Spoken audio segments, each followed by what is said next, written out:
Hello hello, bienvenue dans Et si on avançait, le podcast qui vous tire vers le haut.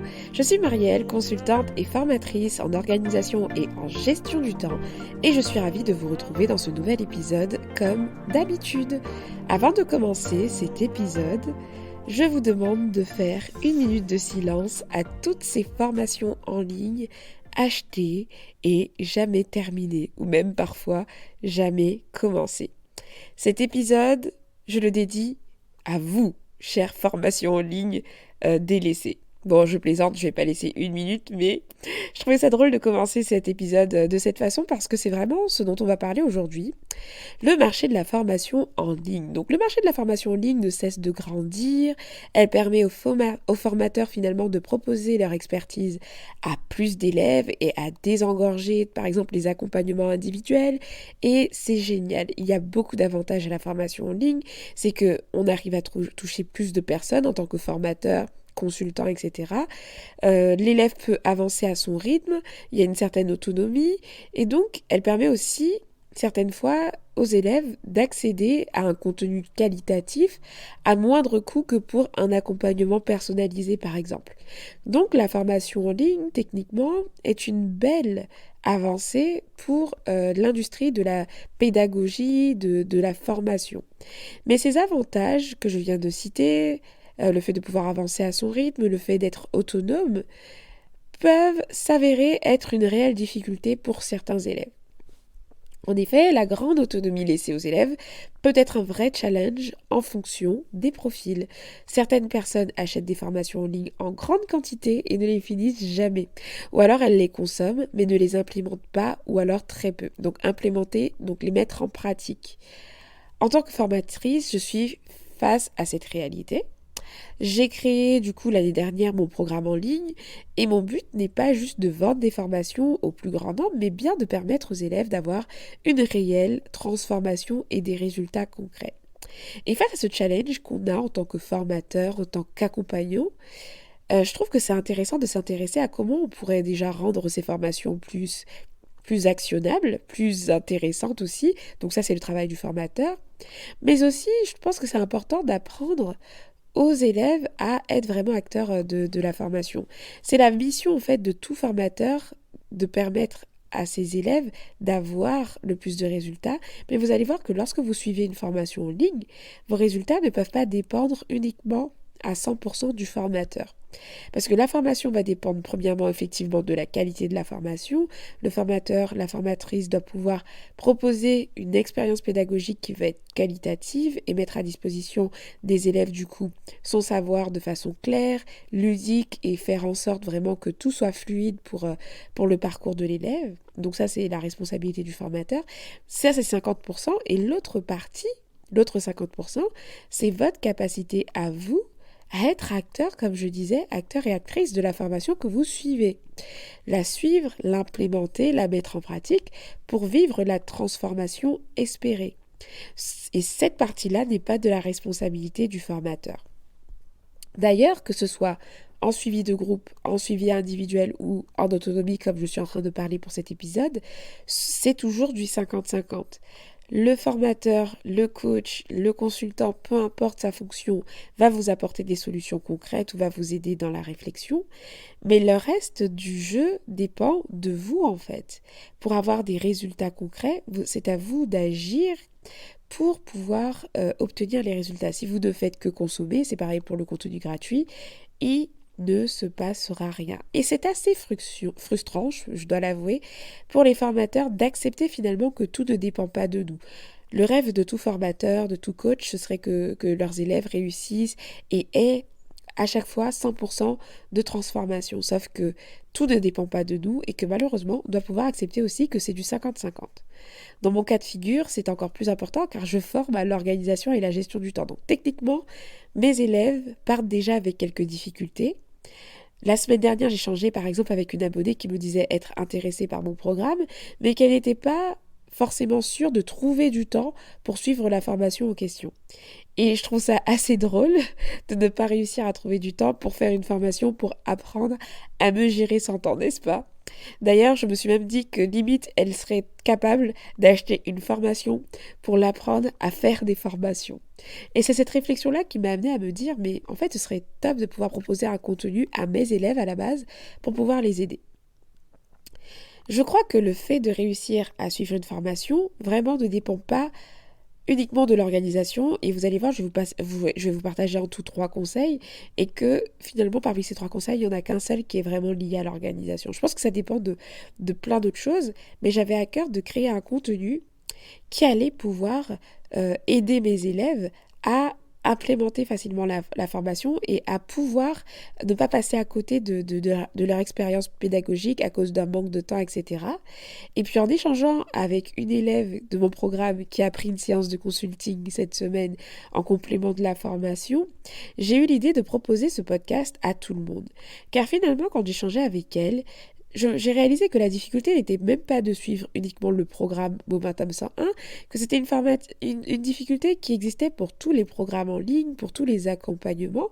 Et je pense que les conseils que j'aurais pu préparer pour mes élèves, pour les aider dans le mode préparatoire du programme, à suivre la formation au mieux, je pense que ces conseils-là, je peux les partager à toutes et à tous, à toutes celles et ceux qui écoutent ce podcast, parce que ce sont des conseils qui vous aideront à implémenter n'importe quelle formation et à vous mettre en condition, à vous mettre en mode finalement acteur et actrice vraiment de votre suivi de formation pour ne pas vous laisser dépasser et du coup laisser de côté des formations que vous avez achetées parce que vous vouliez justement avoir une transformation importante sur un domaine donné.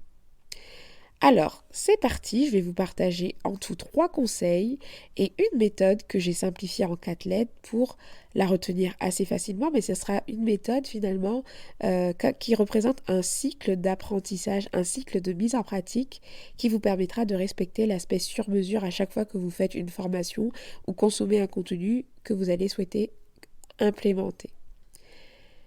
Mon premier conseil, c'est de savoir pourquoi vous faites la formation en question et de vous engager.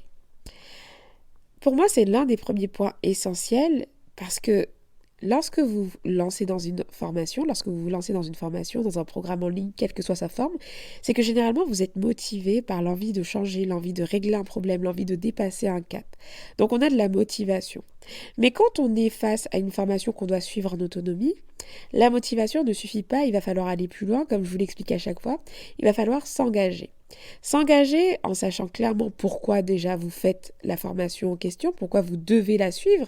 Donc est-ce que c'est pour atteindre un objectif précis? Pourquoi en fait vous avez acheté cette formation?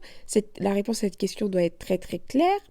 Qu'est-ce qu'elle va vous apporter? Quelle transformation elle va vous apporter? Imaginez-vous déjà avec les résultats que vous espérez obtenir à travers cette formation. Donc, qu'est-ce qu'elle va vous apporter?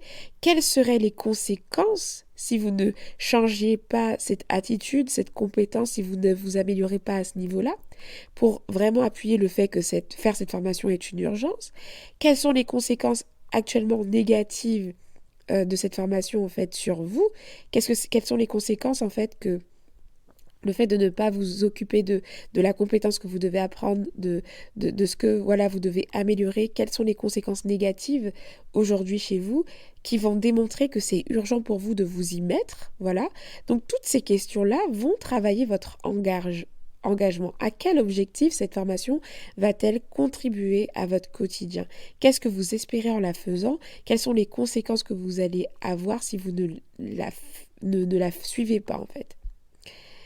Ça, c'est un exercice qui va être un peu introspectif, mais vous allez voir qu'il va vous porter beaucoup de fruits parce que vous allez savoir très clairement pourquoi en fait c'est important pour vous de suivre cette formation, parce que vous avez besoin de donner un sens profond aux choses pour pouvoir vous motiver à passer à l'action et à les suivre. Des fois, vous n'avez pas envie de vous mettre à une formation parce qu'elle n'est tout simplement pas prioritaire pour vous sur le moment et c'est OK. Avant d'acheter un programme en ligne, veillez bien à savoir s'il va vous correspondre premièrement et s'il est connecté à vos besoins du moment, à vos objectifs du moment. Parce que si vous choisissez de faire une formation qui est complètement en décalage avec vos objectifs du moment, ça s'appelle tout simplement une distraction. Voilà, rien d'autre que ça. C'est de la distraction parce que c'est une formation que vous allez vouloir suivre mais qui ne va pas contribuer finalement à vos objectifs du moment. Donc, ce type de formation les laisse de côté. Et si jamais vous avez juste profité d'une offre sur un moment donné, il y a eu une promotion, etc., bah, c'est pas grave, c'est juste le mauvais timing. Donc si la formation elle est disponible à vie, bah, du coup vous allez la faire plus tard et c'est complètement ok. Donc l'aspect timing est très très important aussi pour ce premier conseil. Pour les élèves du programme M101, sachez que je propose dans un module préparatoire un workbook engagement, donc vous allez pouvoir travailler cet aspect. Vous avez toutes les questions pour vous guider dans ce travail introspectif afin d'aller tout simplement au-delà de votre motivation et prendre pleinement conscience de l'enjeu de suivre ce programme pour améliorer votre gestion du temps. Donc à chaque fois, je fais un petit aparté parce que c'est un épisode que je vais partager aux élèves de mon programme, mais vous voyez, à chaque fois, je m'adresse directement à vous, auditeurs, même si vous n'êtes pas élève de mon programme. Mais s'engager ne suffit pas, et c'est là où on va commencer à parler d'organisation quand même. Comment vous allez pouvoir vous organiser pour suivre une formation? Donc là, c'est très simple, c'est la planification. Vous allez devoir planifier des créneaux de suivi et d'implémentation, donc de mise en pratique concrète. Le suivi d'une formation est quelque chose qui se rajoute généralement à votre quotidien. C'est-à-dire que c'est quelque chose en plus que vous vous rajoutez et souvent vous êtes débordé, souvent vous avez plein de choses à gérer au quotidien et si vous n'êtes pas intentionnel, vous n'aurez jamais le temps qu'il faut pour suivre la formation. Être intentionnel, c'est tout simplement prévoir du temps en amont pour suivre et implémenter la formation en question et ne pas laisser ce temps-là au hasard. Vous pouvez, en fonction de votre budget temps, de votre capacité, de votre quotidien, bloquer des créneaux pour suivre, donc consommer la formation, et d'un créneau aussi pour l'implémenter. Comment vous pouvez vous y prendre? C'est simple. Vous allez regarder la structure de la formation en question, du programme en question. Si c'est un programme en ligne avec des rendez-vous précis, vous bloquez dans votre agenda les rendez-vous et vous les suivez au maximum. Si c'est un programme en ligne en autonomie, vous regardez un peu la structure de la formation et vous imaginez le nombre de temps, enfin vous n'imaginez pas, vous regardez combien de temps ça va vous prendre pour suivre le programme et vous allez bloquer ces temps-là dans votre agenda en fonction de votre capacité. Et donc voilà, vous allez répartir la consommation des vidéos, des audios en fonction du contenu, en fonction de votre budget de temps. Par exemple, vous allez bloquer, je sais pas, vos samedis matins, ou 1 heure le jeudi soir, ou encore tous les soirs si vous êtes riche de temps.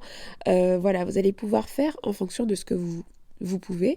Mais le but ici, c'est de vraiment donner rendez-vous à cette action de formation, cette action d'apprentissage. Parce que si vous ne faites pas ça, il y a une forte probabilité, que vous ne fassiez pas, vous ne preniez pas le temps de le faire. Si jamais il est décalé, c'est pas grave, vous décalez le rendez-vous, mais au moins vous donnez rendez-vous au fait de vous former. Ensuite, vous faites comme vous pouvez, finalement, puisque comme j'expliquais, ça tout dépend de votre budget temps, mais le plus important, c'est de suivre votre rythme, car en plus, c'est l'un des avantages des formations en ligne. Donc vraiment, suivez votre rythme.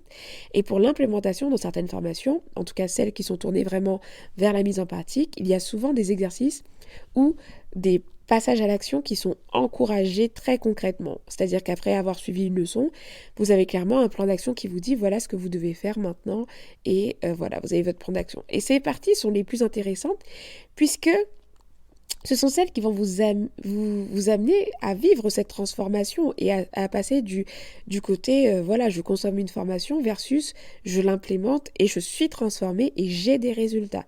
Donc, cette partie, elle est très très importante. Donc, assurez-vous de prévoir du temps aussi pour implémenter la formation et donc pour passer à l'action.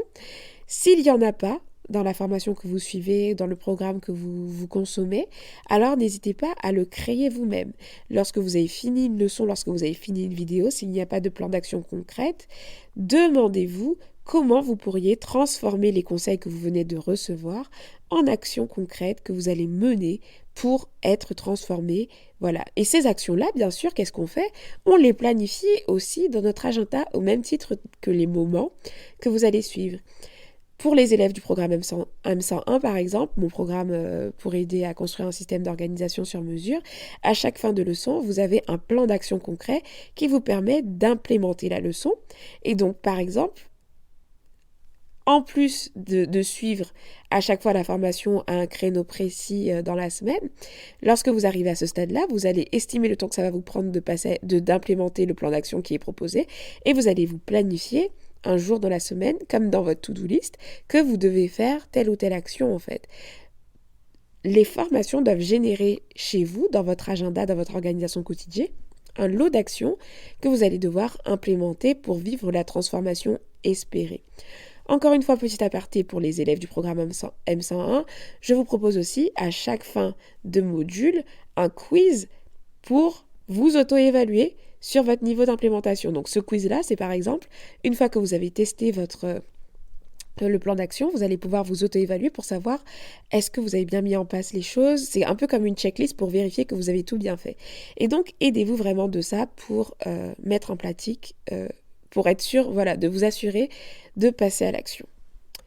Troisième conseil, exploitez au mieux les bonus, compléments et supports mis à votre disposition pour vous aider. Ce n'est pas le cas de tous les programmes en ligne, mais le plus souvent, vous avez des petits bonus ou autres compléments qui existent pour vous aider à suivre la formation et à passer à l'action. Parmi eux, vous avez les groupes de discussion privés, les services supports, les templates, etc. N'hésitez pas à tout utiliser, en tout cas, tout ce qui peut vous aider. Pourquoi ? Parce que suivre un programme en ligne, on l'a vu, ça peut être challengeant et difficile quand on est seul face à ces difficultés. Donc si vous suivez une formation et qu'on vous propose un groupe privé, n'hésitez pas à vous y inscrire et à vraiment jouer le jeu. Posez des questions s'il vous est permis de poser des questions, parce que si le formateur met ça à votre disposition, ça fait partie aussi de l'expérience pédagogique. Donc n'hésitez pas à vraiment utiliser tous les services supports qui sont mis à votre disposition pour vous permettre de bien vivre la formation.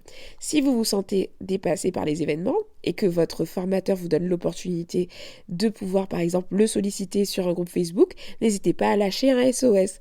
Pour les élèves de mon programme, vous avez accès à un groupe Facebook privé et vous pouvez poser toutes vos questions, j'y réponds régulièrement et le live, enfin régulièrement, j'y réponds toujours et vous avez également un live mensuel pour échanger avec moi en direct et avec les autres élèves aussi qui sont présents. Ça permet généralement une synergie de groupe et ces lives sont également disponibles en replay. Donc c'est tout ça que je mets à votre disposition pour pouvoir suivre, pour pouvoir vous motiver à suivre la formation et aussi à vous permettre de ne jamais rester sans réponse, parce que des fois on suit une formation en ligne, on a des questions et puis on se sent un peu perdu. Donc souvent il y a des trucs comme ça qui sont mis en place pour vous aider. Donc mon conseil, c'est de les utiliser un maximum. Et pour terminer, je vais vous partager du coup ma fameuse méthode. Attention, alors c'est pas une méthode révolutionnaire, c'est juste un processus que j'ai conceptualisé, puisque j'aime trop conceptualiser les choses avec 4 lettres. En fait, ce processus, je trouve que c'est une très belle démarche d'implémentation pour toutes les formations, tous les contenus que vous pouvez suivre, parce qu'elle va respecter aussi tout l'aspect sur mesure dont je vais vous parler.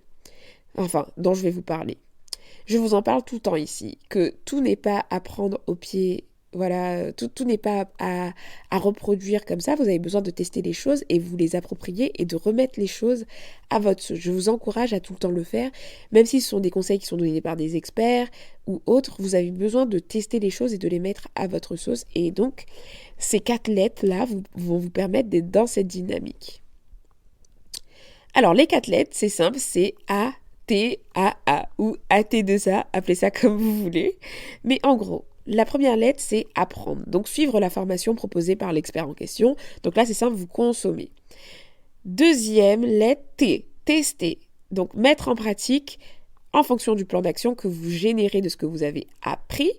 Vous allez être dans une dynamique de test. Donc, quand on est dans une dynamique de test, ça ne veut pas dire que le plan d'action qu'on met en place, ce sera forcément la solution définitive. Il vous faudra prévoir un temps pour réévaluer ce que vous avez appris et vous mettre une deadline après cette phase de test pour pouvoir vous réévaluer en fait. Ça veut dire que dans cette méthodologie-là, vous n'apprenez pas juste et passez à l'action tout de suite, voilà. Vous avez une phase de test pour évaluer aussi ce que vous avez appris pour pouvoir réajuster. Du coup, ça nous amène à la troisième phase qui va être adaptée en fonction du point que vous allez faire. C'est-à-dire que de la réévaluation de ce que vous avez mis en pratique, vous allez évaluer votre période de test et vous demander, voilà, est-ce que j'ai obtenu les résultats que je voulais, qu'est-ce que j'aime, qu'est-ce que j'ai pas aimé, qu'est-ce que j'aimerais implémenter de nouveau, qu'est-ce que je veux abandonner, parce que tout n'est pas forcément bon dans ce que vous allez apprendre. Tout ce que vous allez apprendre n'est pas forcément bon pour vous. Donc ça vous apprend vraiment à être acteur et actrice vraiment de votre formation.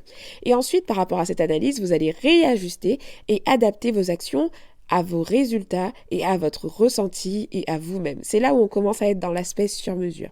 Et ensuite, la dernière lettre, c'est A pour adopter. Ici, on parle d'ancrer des habitudes solides, donc des habitudes qui vous correspondent parce que vous avez pris le temps de tester et d'adapter. Et donc là, on n'est plus sur des plans d'action one-shot, c'est de déterminer finalement quelles sont les habitudes que vous allez garder, qu'elles soient hebdomadaires, qu'elles soient journalières, qu'elles soient mensuelles, qu'elles soient annuelles par rapport à ce que vous venez d'apprendre, qui vont vous permettre d'implémenter et d'être transformées dans le temps. En fait, le but, c'est d'ancrer des habitudes qui vont permettre en fait que cette formation que vous venez de faire, qu'elle puisse durer dans le temps. C'est pas possible pour toutes les formations. Par exemple, si vous apprenez à faire un site web, peut-être que voilà, vous n'allez pas avoir d'habitude, vous allez avoir juste le livrable, voilà, le site web qui est livré, mais vous pouvez aussi avoir, par exemple, je sais pas, une habitude, le fait de mettre à jour votre site web tous les mois, j'en sais rien, mais ça peut être une habitude que vous pouvez définir à la fin de votre formation. Donc, 4 lettres, apprendre, tester, adapter et adopter. Et avec ce cycle-là, pour toutes vos formations, en fait, vous avez vraiment une démarche d'implémentation et une démarche d'amélioration continue. Oui, je parle beaucoup d'amélioration continue, c'est par rapport à mon ancien métier, mais surtout une démarche sur mesure où vous êtes vraiment acteur de votre formation. Donc, vous n'avez pas besoin d'être super organisé pour suivre une formation, non. Vous avez juste besoin d'un vrai sens, de donner un vrai sens à cette formation et d'en faire une urgence, une priorité pour vous, d'être intentionnel en planifiant des moments précis pour suivre la formation et d'être dans une démarche acteur, actrice de la formation en prenant le temps de tester, de passer à l'action, d'adapter et ensuite d'adopter. Voilà pour cet épisode que j'étais ravie de vous proposer aujourd'hui. J'espère qu'il vous a plu et qu'il vous a peut-être remotivé à reprendre une formation que vous aviez abandonnée ou que vous n'arriviez pas à suivre, ou alors pourquoi pas rejoindre mon programme pour construire un système d'organisation au service de vos objectifs et reprendre le contrôle de votre temps pour de bon. En tout cas, quoi qu'il en soit, s'il vous a plu, comme d'habitude, n'hésitez pas à le faire savoir en le partageant ou en laissant une note. Ça permettra au podcast d'être proposé à d'autres auditeurs. Merci d'avoir écouté cet épisode jusqu'ici et je vous donne rendez-vous la semaine prochaine pour un nouvel épisode. Ciao, ciao!